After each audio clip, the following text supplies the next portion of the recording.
Again, thank you guys all for coming out. Just wanted to let you know how we're going to do it. I'm going to say a few words, and then we are going to turn it over to our candidates.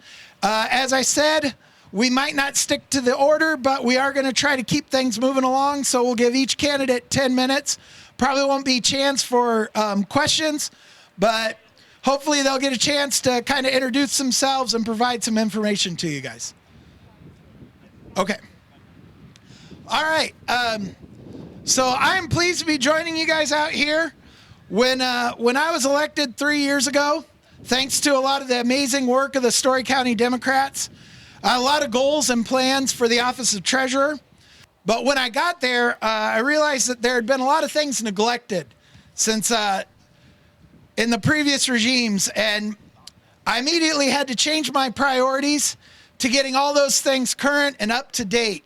And when I say neglected, I mean things like the emergency plan was quite out to date. And not that we ever have emergencies in Iowa like tornadoes or derechos or anything like that, but we needed to get that up to date. Another was the continuation of government plan, which is in case some sort of massive disaster hits. And of course, we don't have any massive disasters like pandemics hit in Iowa. So, that was another one that we needed to update.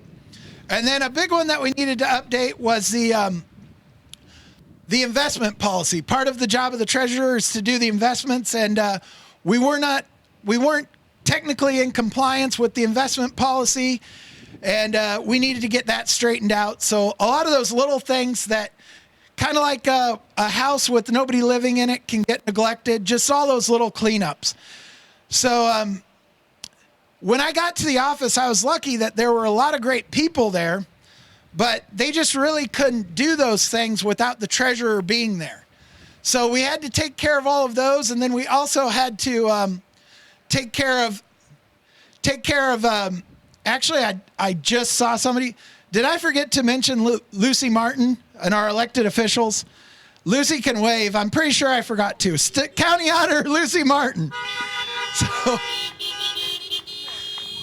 I saw on the thing that one of the things was we needed to address some audit points, and I have to work with her on the audit points. So the group that when I got there was great, but there was just a lot of trust issues.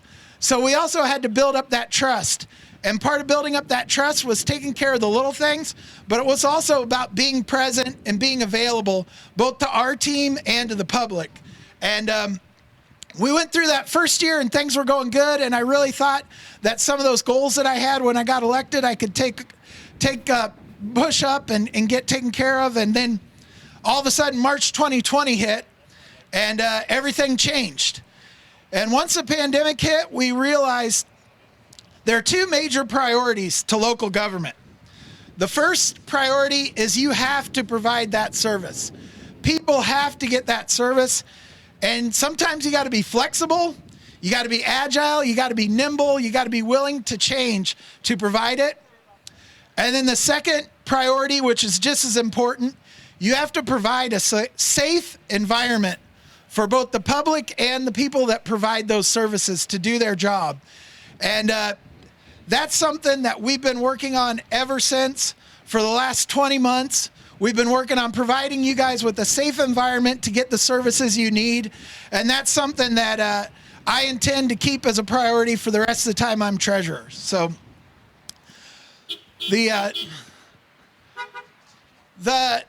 some of the other things I've been involved with in the last few years is our association. And one of the things with the association that I've done is I get to go down and be a legislative liaison down in Des Moines.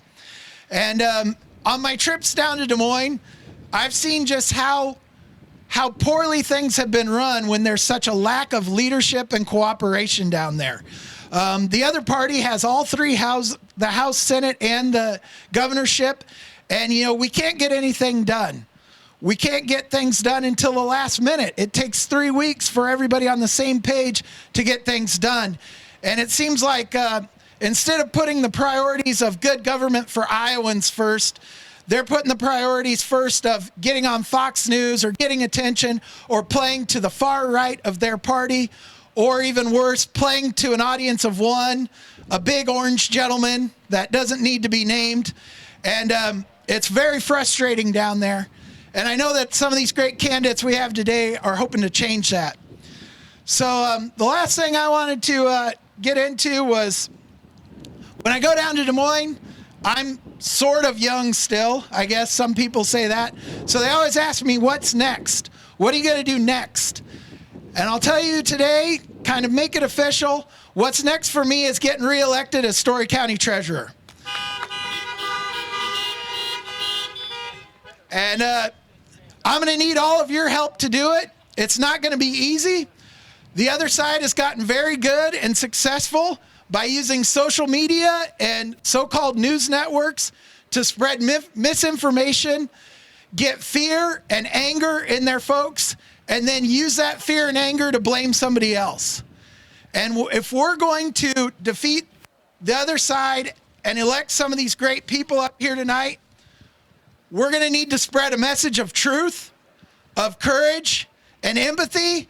And the last thing we're going to need to do, instead of sitting at home and blaming people, we're going to need to get out there and take action. And we're going to need all of your help to do it. Story County Democrats come through every year, and we're going to need you big next year.